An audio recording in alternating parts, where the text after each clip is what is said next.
I'm Sarah, and this is Travis.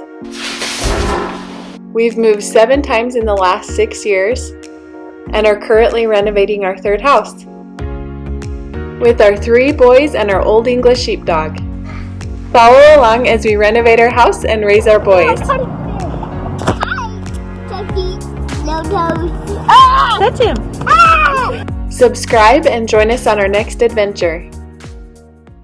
Hey guys, I have cut all my pieces of my shower floor tile. We're doing kind of this river rock this time. I'm pretty excited about that. I just think it'll be cool on your bare feet.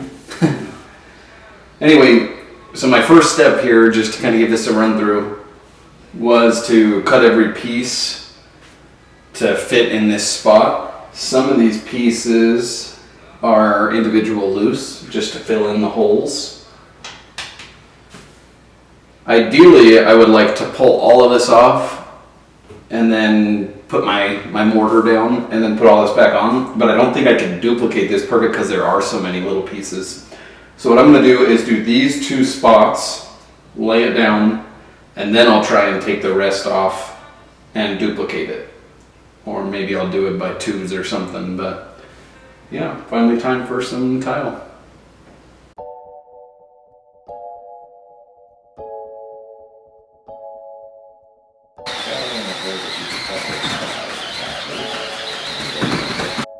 So a couple things to note about your mortar. You do not want to use mastic for shower or any wet application. The mastic is a little more organic and the water will actually dissolve it. So it will not hold up in a shower. You want your thin set to be mixed up to kind of a thick putty so that it doesn't drip and it's kind of easy to shape.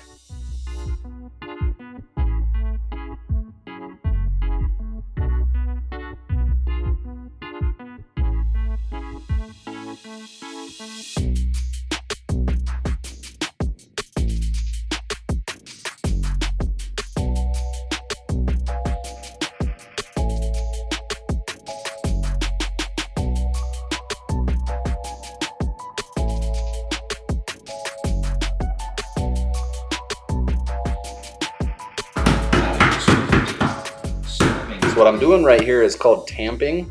I'm just kind of trying to set the tile into the mortar a little bit, and I'm using my trowel, my float, to do that so that it's an even pressure. I don't get highs and lows.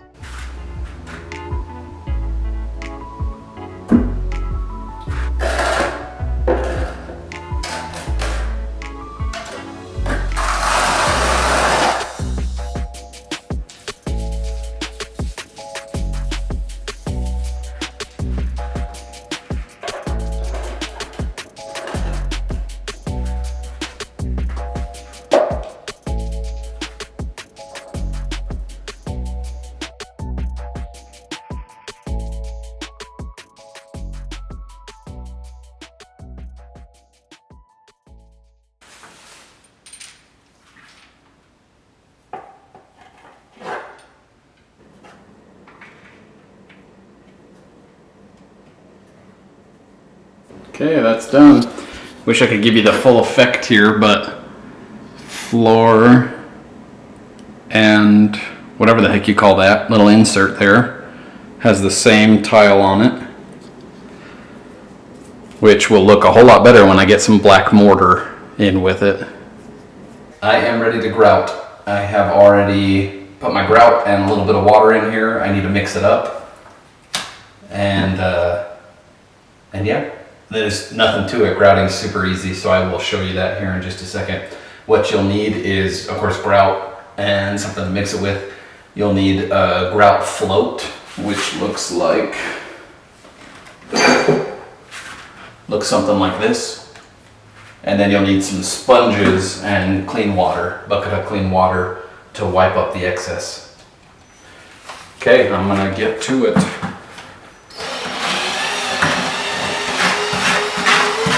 Now it's kind of been, oh, that's grout that flew out. Dang, grout all over myself. Side note here, before you grout, You want to inspect all your tile and make sure that no mortar is poking through the seams of your tile. You can just clean it up with a screwdriver, and cleaning up the mortar before you grout will give you a much better finished product. Also, you want to wipe down the tile with a sponge or a wet cloth before you start grouting. Get all the dust out. Your grout, by the way, should be a little bit thicker, almost like a Play-Doh.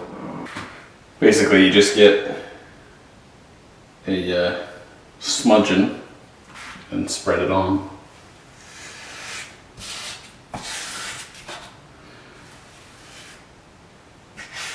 And your goal here is to push it down so that there's no gaps in between tile.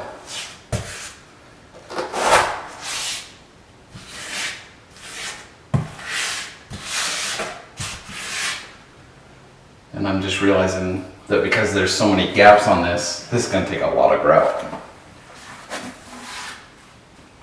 I probably didn't mix up enough. But you want to make sure you don't have air pockets in your grout. Otherwise it'll eventually kind of wear down until you get to an air pocket and then look bad.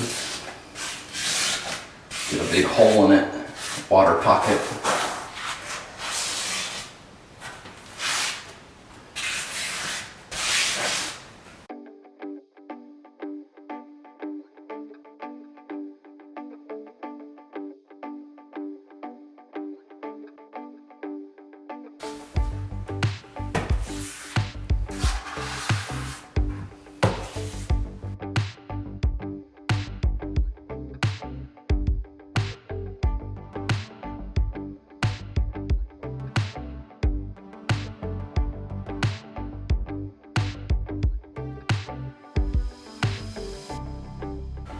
Okay, so you need to let this sit up a little bit. It's been, I don't know, 15 minutes, 20 minutes since I did my first coat. I'm gonna start trying to wipe off some of this excess. But I think it's still gonna be too wet.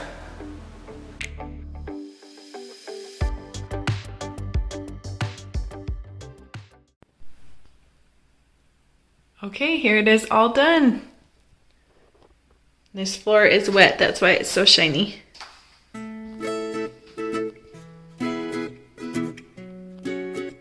There you go, we'll see you next week.